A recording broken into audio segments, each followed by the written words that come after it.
પેલાએ મારું ઘર તોડી નાખ્યું.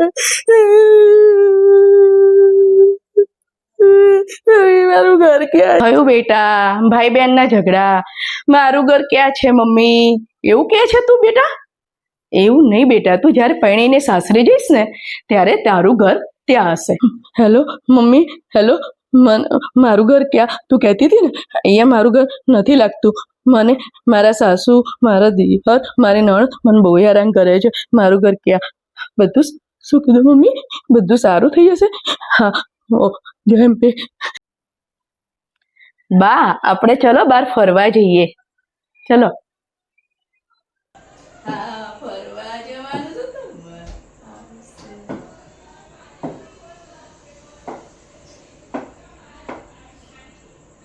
આ નાટક ઉપરથી શું શીખ મળી કે 9 મહિના સુધી માં છે દીકરાને ને દીકરીને પાડી શકે, તો એક દીકરો અને દીકરી જ્યારે એમને સાચવવાનો આવે ત્યારે એમને સાચવી કેમ નથી શકતા? મા બાપને એ કમાતો નથી ત્યાં સુધી 25 વર્ષ સુધી એમને મોટો કરે છે.